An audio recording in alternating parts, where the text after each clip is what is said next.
उदयपुर शहर की hustle bustle को पीछे छोड़ते हुए मैं अरावली पर्वतमालाओं की घाटियों को पार करते हुए कुंभलगढ़ की ओर आगे बढ़ रही हूँ।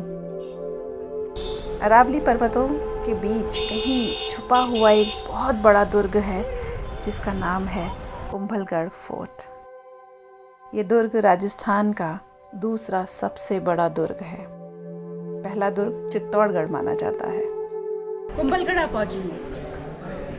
कुंभलगढ़ राजस्थान का दूसरा सबसे बड़ा गढ़ है, सबसे बड़ा किला है। अरावली में बसा ये दुर्ग राजा कुंभा ने बसाया था, जो कि इस राजघराने के सबसे प्रतापी राजा होते थे। ये एक कैंपस है जिसमें अलग अलग कंस्ट्रक्शंस हुए हैं जो अलग अलग शताब्दियों में हुए हैं। आइए दिखाता हूँ उनमें से एक संरचना। इस दुर्ग का निर्माण राजा कुंभा ने करवाया था।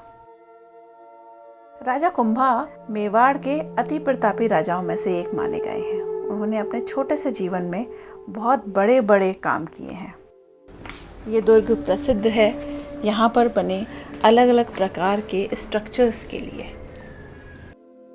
इस दुर्ग के साथ जुड़ा हुआ है नाम महाराणा प्रताप का। यहीं ऊपर बादल महल के पास एक कमरा है जिस कमरे में महाराणा प्रताप का जन्म हुआ था। ये जो दीवार है ये एशिया की दूसरे नंबर की सबसे लंबी दीवार है। ऊपर कुंभलगढ़ किला, ये जैन टेम्पल, यहाँ ग्रुप ऑफ टेम्पल्स हैं। और इस दुर्ग का जो सबसे बड़ा आकर्षण है वो है 36 किलोमीटर लंबी इसकी दीवार। जी हाँ, ये दीवार the great wall of China के बाद दूसरे नंबर की सबसे बड़ी दीवार है।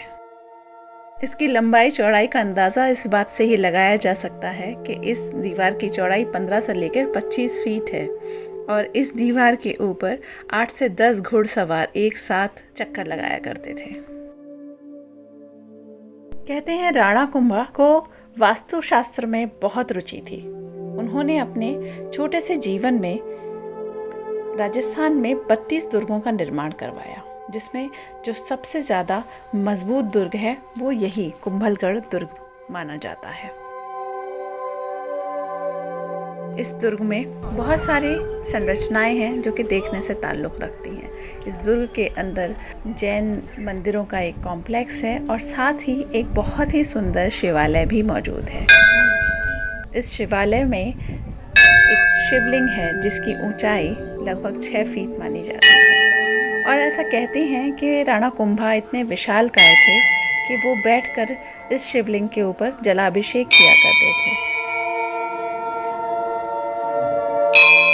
यहाँ के लोग बताते हैं कि राणा कुंभा अजान बाहु थे, यानी कि उनके जो हाथ थे वो बहुत लंबे थे और वो घुटनों तक आते थे। तभी वो बैठकर 6 फीट के शिवलिंग के ऊपर जलाभिषेक बड़ी सहजता से कर लिया करते थे। इस दुर्ग को अगर आप घूमने आने वाले हैं तो अच्छे जूते पहन कर आइए, क्योंकि यहाँ चलना बहुत पड़ता है। इस दुर्ग ने बहुत सारे उतार चढ़ाव देखे, लेकिन फिर भी ये अभेद दुर्ग बना रहा।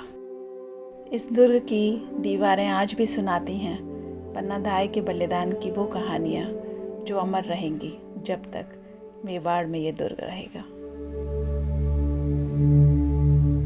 तो इंतज़ार कीजिए मेरे अगले वीडियो का। तब तक के लिए अपना ध्यान रखिए, खुश रहिए और ट्रैवल करते रहिए।